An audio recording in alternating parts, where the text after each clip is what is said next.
Hello guys, லோகா chapter 1 Chandra படம் எப்படி இருக்குன்றதை பற்றி நம்ம இந்த வீடியோவில் பார்ப்போம். இது வந்து ஆக்சுவலாக ஒரு மலையாள திரைப்படம். தமிழ் டப்பிங்லையுமே அவைலபிளாக தான் இருக்கு. இதில் கல்யாணி பிரியதர்ஷன், நெஸ்லன், சாண்டி மற்றும் பலர் நடிச்சிருக்காங்க. ஒரு சூப்பர் ஹீரோ படம் பாணியில் தான் இந்த படத்தையும் இயக்கியிருக்காங்க. பட் நம்ம வழக்கமாக பார்க்குற சூப்பர் ஹீரோ படமா அப்படின்னு கேட்டிங்கன்னா கண்டிப்பாக கிடையாது. அதுல இருந்து கொஞ்சம் ஒரு சில விதத்துல வந்து மாறுபட்டு இருக்கு. இந்த படத்தோட கதை என்னன்னா, நெஸ்லன் தன்னோட நண்பர்களோட ஒரு பிளாட்ல தங்கியிருக்காரு. எந்த நேரமும் வேலைக்கு போகாம குடி, பார்ட்டி, வீடியோ கேம்ஸ்னு ஒரே ஜாலியா இருக்காங்க. அப்படி இருக்கிறச்சு அவங்க தங்கி இருக்கிற பிளாட்டுக்கு எதிர் பிளாட்ல கல்யாணி பிரியதர்ஷன் வந்து குடி வராங்க. நெஸ்லனுக்கு கல்யாணி பிரியதர்ஷன் மேல ஒரு ஈர்ப்பு ஏற்பட்டு எப்படியாவது அவங்க கிட்ட பேசணும், பழகணும்னு சொல்லிட்டு ட்ரை பண்றாரு. ஒரு ஸ்டேஜ்ல அவங்க ஃபாலோ பண்ணவும் செய்யறாரு. அப்படி ஃபாலோ பண்ணிட்டு போகும்போது கல்யாணி பிரியதர்ஷனை ஒரு ஆர்கனை திருடி விற்கிற கும்பல் வந்து கடத்திட்டு போயிடுறாங்க. உடனே நெஸ்லனும் பின்னாடியே போறாரு. கல்யாணி பிரியதர்ஷன் அந்த கும்பல் கிட்ட இருந்து எப்படி தப்பிக்கிறாங்க, கூடவே நெஸ்லனுக்கு கல்யாணி பிரியதர்ஷன் கிட்ட இருக்கிற வித்தியாசமான உணர்வுகள் எல்லாம் தெரிய வருது. அதுக்கப்புறம் என்னென்ன நடக்குது, கல்யாணி பிரியதர்ஷன் யாரு அப்படின்னு சொல்ற படமா தான் இந்த லோகா சாப்டர் 1 சந்திரான்ற படம் உருவாகிருக்கு. பிரபல நடிகர் துல்கர் சல்மான் தான் இந்த படத்தை தயாரிச்சிருக்காரு. ஜஸ்ட் ஒரு 30 கோடியில இந்த படம் நல்லா தரமா உருவாயிருக்கு. டாமினிக் அருண் தான் இந்த படத்தை இயக்கியிருக்காரு.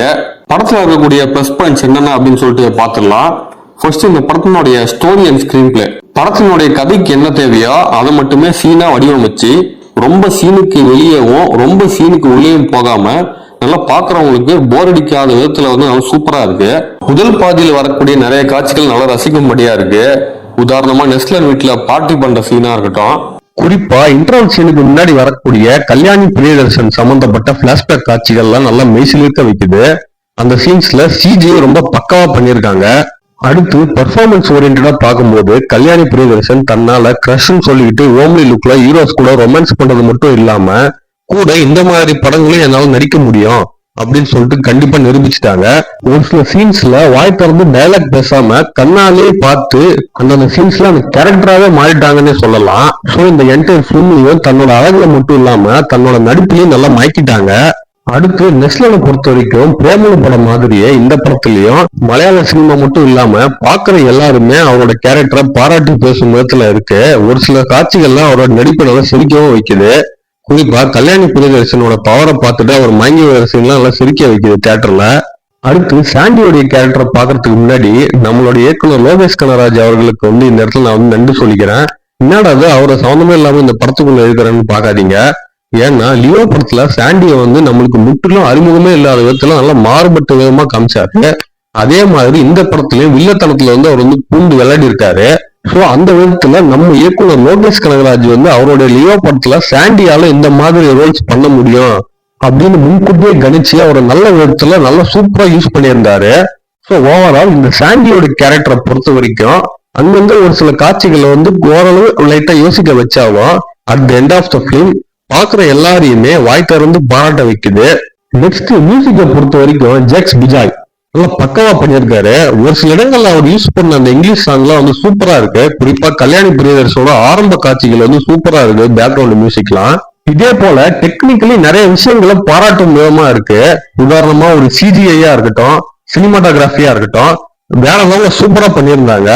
நெக்ஸ்ட், இந்த படத்தினுடைய மைனஸ் பாயிண்ட்ஸ் என்னென்ன அப்படின்னு சொல்லிட்டு பாக்குறச்ச செகண்ட் ஹாஃப்ல வந்து ஒரு சில லாஜிக் மிஸ்டேக்ஸ் எல்லாம் இருக்கு. இது வந்து யார் பார்த்தாலுமே வந்து ஈஸியா வந்து நோட் பண்ணிடலாம். லாஜிக் மிஸ்டேக்ஸ்னா நான் வந்து இங்க சண்டை காட்சிகளை மென்ஷன் பண்ணி சொல்லல. அதாவது இதர காட்சிகள், அதாவது வந்து ஒரு சீனாவே வந்து ஒரு லாஜிக் இல்லைன்னா அப்படின்னு நான் வந்து சொல்றேன். என்னன்னா கல்யாணி பிரியதர்ஷனும் அவங்களோட கேங்கும் ஒரு கஃபேல வந்து மறைஞ்சிருப்பாங்க. அவங்களை பிடிக்க வந்து ஷாட்ஸ் வந்து வருவாங்க. அந்த இடத்துல வந்து ஷூட் அவுட் எல்லாம் நடத்துவாங்க. அதுக்கப்புறம் ஷூட் அவுட் நடத்ததுக்கு அப்புறம் சம்பந்தப்பட்ட போலீஸ் யாருமே வந்து அந்த கஃபே உள்ளே போக மாட்டாங்க. ஒரு நைட்டு ஃபுல்லா அங்க வந்து ஸ்பெண்ட் பண்ணி வெளியிலே நிக்கிற மாதிரி காட்டுவாங்க.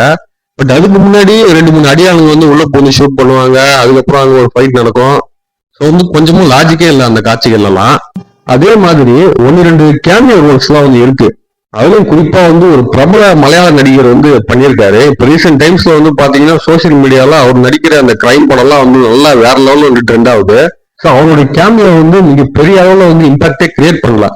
அதே மாதிரி இன்னொரு மலையாள நடிகருடைய கேமியாவும் இருக்கு. அவரும் இப்ப சமீப காலமும் ரொம்பவும் பிரபலம் அடைஞ்சாரு.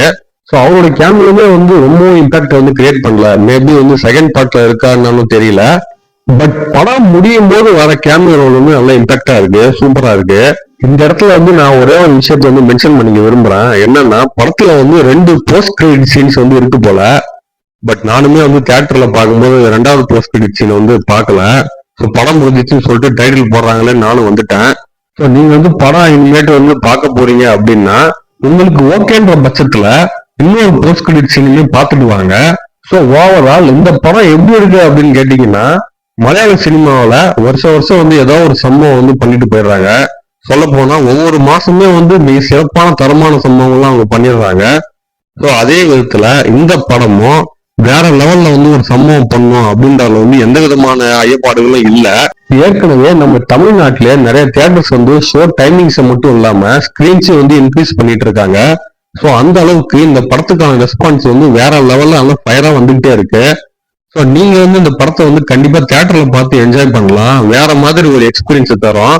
நீங்க வந்து ஒரு சினிமா லவர்னா கண்டிப்பா இந்த படத்தை வந்து மிஸ் பண்ணவே கூடாது. ஸோ அந்த அளவுக்கு இந்த படத்தை வந்து நல்லா தரமா எடுத்திருக்காங்க. ஸோ தியேட்டர்ல போய் பாருங்க. உங்களுக்கு படம் எப்படி இருந்ததுன்னு சொல்லிட்டு என்னோட கமெண்ட் பாக்ஸ்ல சொல்லுங்க.